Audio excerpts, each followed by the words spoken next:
തലയിൽ ആപ്പിൾ വീണപ്പോൾ ന്യൂട്ടൻ ഗുരുത്വാകർഷണ ബലം കണ്ടുപിടിച്ചു. തലയിൽ ആപ്പിൾ വീണപ്പോൾ ന്യൂട്ടൻ ഗുരുത്വാകർഷണ ബലം കണ്ടുപിടിച്ചു. തലയിൽ ആപ്പിൾ വീണപ്പോൾ ന്യൂട്ടൻ ഗുരുത്വാകർഷണ ബലം കണ്ടുപിടിച്ചു.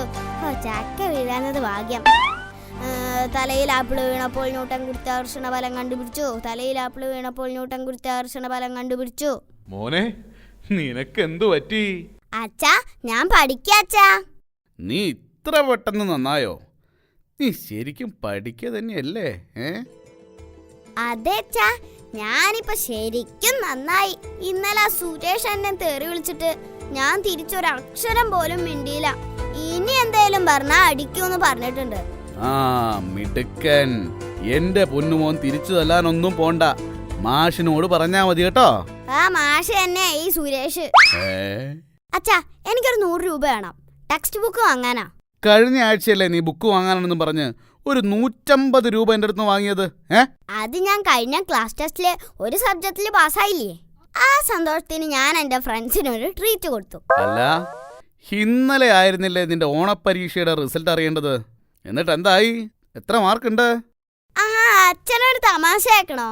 അച്ഛന്റെ ആ കൂട്ടുകാരനില്ലേ, മറ്റേ ഡോക്ടർ, അയാളുടെ മോൻ തോറ്റു. ഡോക്ടറുടെ മോന്റെ കാര്യമല്ല ചോദിച്ചത്, നിന്റെ കാര്യമാ ചോദിച്ചത്. പിന്നെ അച്ഛാ, ആ മുന്നില്ലേ ആ വക്കീലിന്റെ മോൻ. ഏത് വക്കീല്? അച്ഛാ, ആ ആരീസ് വക്കീലിന്റെ മോൻ. അവന് 8 നില പൊട്ടി. വക്കീലിന്റെയും ഡോക്ടറുടെയും മക്കളുടെ കാര്യമല്ല ചോദിച്ചത്, നീ നിന്റെ മാർക്ക് പറ, അതെന്തായി? വക്കീലിന്റെയും ഡോക്ടറുടെയും കുട്ടികൾ വരെ തോറ്റു. പിന്നെ ഞാൻ മാത്രം പാസ്സാവാൻ അച്ഛനെന്താ അമേരിക്കൻ പ്രസിഡന്റാ? കാണട്ടെ നിന്റെ പ്രോഗ്രസ് റിപ്പോർട്ട്. ചുരുക്കി പറഞ്ഞ എല്ലാത്തിനും ചുവപ്പ് വരെ ആയിരിക്കും അല്ലേ? എല്ലാത്തിനും ചുവപ്പ് വരെ ഒന്നുമില്ല, ഒന്നിന് മാത്രം. ഒരൊറ്റ വിഷയത്തിനേ ചുവപ്പ് വരെയുള്ളൂ? മിടുക്കൻ.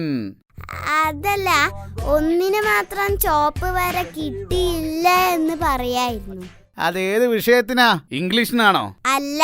പിന്നെ മലയാളം? അല്ലേ അല്ല. ഓ, എന്നാ പിന്നെ ഹിന്ദി ആയിരിക്കും. ഹിന്ദിയുമല്ല. പിന്നെ ഏതിനാടാ?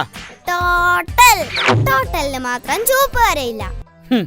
5 സബ്ജക്റ്റിനും കൂടി 45 മാർക്ക്. നാണമില്ലേ? ആ പ്രോഗ്രസ് റിപ്പോർട്ട് ഒപ്പിടുന്ന ആലോചിച്ചിട്ട് തന്നെ എനിക്ക് നാണമാകുന്നു. അച്ഛന് വിഷമമുണ്ടെങ്കിൽ അച്ഛൻ്റെ ഒപ്പം ഞാൻ ഇട്ടോളാ. എനിക്കങ്ങനെ വലിപ്പച്ചെറുപ്പൊന്നുമില്ല. അയ്യോ വേണ്ട, അച്ഛൻ്റെ പൊന്നുമോൻ അത്രയ്ക്കങ്ങ് കടന്ന് ചിന്തിക്കണ്ട. ഇവിടെ കാട്, ഞാൻ ഒപ്പിട്ട് തരാം. അത് പിന്നെ അതിപ്പം കയ്യിലില്ല, നാളെ തരാം. Progress card കയ്യിലില്ലെന്നോ? കാർഡ് പിന്നെ എവിടെ പാടാ? ആ പ്രോഗ്രസ് കാർഡ് ഞാൻ ചിഞ്ചുവിന് കൊടുത്തതാ. അത് കാട്ടി അവന് അവന്റെ അച്ഛനെ പേടിപ്പിക്കാനാണ് പോലും.